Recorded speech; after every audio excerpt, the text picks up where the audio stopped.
Selective fishing is the process by which individual fish of a particular size and species are caught for consumption or sale. It was brought about to prevent overfishing and allow for juveniles to mature and breed. It is practiced all over the globe. A data report from 2015 estimated that globally, China accounted for 37.69% of all fisheries, with 17,853,070 tonnes of live weight caught per year. This is followed by Indonesia at 10.55% and India at 4.79%. The EU is currently the fourth largest producer globally and accounts for 3.07% of the fisheries, pulling in 5,160,318 tonnes of live weight. The UK was the third largest contributor at 13.60%. Specifically, Atlantic mackerel, Atlantic herring, haddock, and blue whiting. According to the Marine Management Organisation Data Archives, the year 2000 had 256,782 tonnes of live weight caught over the course of that year. 5 years later, in 2005, 214,495 tonnes were caught. However, 2010 experienced a huge increase to 606,300 tonnes caught that year. This suggests the amount of live weight caught per year is increasing and becoming unsustainable. When comparing 2017 to 2018, there was roughly a 4% decrease in the quantity landed, however a 1% increase in the value of the fish. Although selective fishing was put in place to prevent destruction of different fish populations, there is still a lot of waste from this process.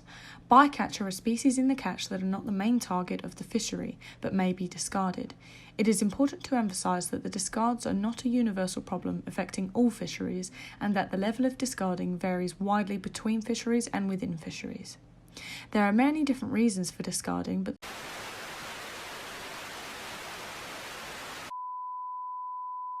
We interrupt this program to bring you some breaking news read by Dr. Lucy McGinley. Since being in the EU, the UK followed multiple fishing laws in correlation to the CFP. However, the CFP is said to be very controversial. The principle of equal access has been long considered by those in the fishing industry to be disproportionately benefit other nations to the disadvantage of the UK. Common complaints from the UK fishermen about policies have included lack of regional control, failure to take account of local factors, quota hopping, excessive bureaucracy and red tape, short-term thinking, and failure to prioritise the UK. While recent reforms of the CFP seek to address these problems, many in the industry believe that there's more reforms still needed. Yet, with upcoming changes from Brexit, the UK will cease to follow the strict implications and quotas set in place by the CFP and EU. Whilst this may be good for those of fishermen and people that primarily eat fish, this isn't good for the fishing industry overall. Unfortunately for the UK, this also means that we're more susceptible to deplete our fish stocks, ruin ecosystems, and ruin further trades with the EU. Considering in recent times with the UK already going above the allotted fishing quotas, including their 6% allowance for disregard, there is a high chance this number will increase with barely any quotas or strategies in place, slowly ruining the fishing industry and the ecosystems as a whole. However, with a selective fishing plan in place, this could improve the quality of fishing, not just for the UK, but for other countries as well. In the studio today, we have Dr. Lauren O'Brien, a marine biologist and a specialist in the selective fishing field. What are the most detrimental impacts of non-selective fishing? Locally, I would say economic and food security are the most affected. You see, the demand for fish continues to increase around the world, and that means more businesses and jobs are dependent on dwindling stocks. Millions of people, mostly in developing coastal communities, depend on the fishing industry for their livelihood, and over half the world's population relies on fish as a major source of protein. And how do you think selective fishing could change things locally, especially for the UK? Well, I do have an interview that I can show you with Dr. Tom Cameron from the University of Essex, so he can answer these questions for us. Compliance on fishing method and compliance on overall quota control, which we do now have in the North Sea, but we didn't have in the 60s and 70s, but we've only really had since the 1980s, since the Common Fisheries Policy. It's resulted in real benefits to the fish stocks because most aren't recovering. but some are not. And that difference between those that are and those that aren't has led to, for example, in Essex is an area where coastal communities have not really benefited. And they've not benefited for a number of reasons. One is they just don't have access to quota for the fish that are there, because they don't belong to England anymore. They belong to whichever company bought them in the 1980s. And that would be an example of poor decision making by UK policymakers.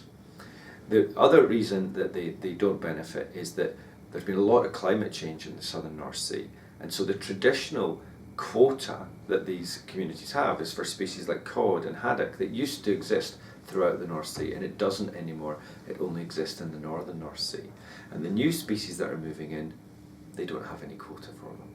Thank you for showing us that interview. Are there any side projects of yours that you're currently working on?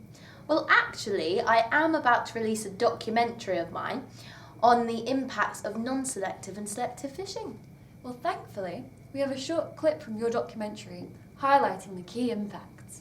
We're about to show it to the audience right now. Worldwide, overfishing is one of the biggest threats to the health of our seas and their inhabitants. The impacts from selective and overfishing have severely worsened in the last 100 years. Today, each person on average eats 19.2 kilograms of fish per year. That's around twice as much as 50 years ago.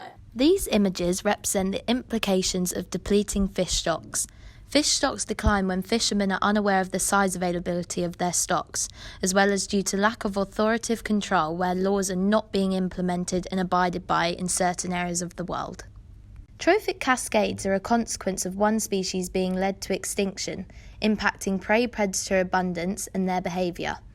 This causes dramatic change in both ecosystem structure and nutrient cycling. An example of a trophic cascade is when a decline in sea otters results in a rise in sea urchins as they are less predated upon. Sea urchins graze on kelp, and so an increase in sea urchins will consequently result in a loss of kelp. An estimated 640,000 tonnes of ghost fishing gear enters the oceans each year. This is fishing gear that has been left in the ocean after use. It makes up 10% of all plastic waste in the marine environment and takes hundreds of years to break down. These horrific images show the bycatch of other animals that are caught in fishing equipment when selecting for other types of fish. As said previously, the impacts from selective and non-selective fishing can be devastating. Dr. Adam Lester, a fisheries expert from Liverpool, will explain to us the methods we can use in order to fish more sustainably. Using fishing quotas to limit what fishing vessels can catch has been able to help with the recovery of stocks. In 2016, 8% of the 390 annual catch limits were exceeded, mainly due to bycatch being caught in the nets. Limiting the size of the species being caught has meant that cod stocks have been able to recover by 40% in the last 20 years. However, due to the increasing cod stocks, this means fishermen now have to follow the strict EU laws of banning of discarding of dead bycatch. Changing gear on the fishing vessels means that bycatch can be reduced. Or grid size on the nets allows for the smaller fish to escape and only capture the targeted stocks. The nets can also have different shape meshes to allow non-target species to pass through easier.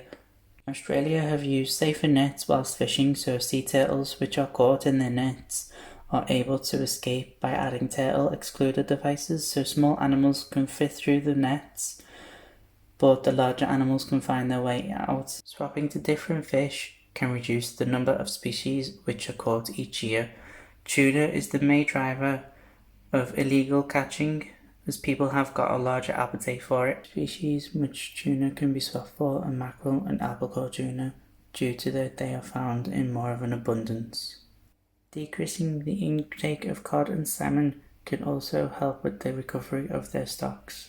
A good way to know what fish substitutes can be eaten is through the Marine Conservation Society's Good Fish Guide app, which shows what seafood can be eaten and which is to be avoided. The search function allows for you to see which of your favourite seafoods can be eaten sustainably and which are not able to be eaten sustainably. Tuna only has one species which can be fished and eaten sustainably, which is the albacore tuna.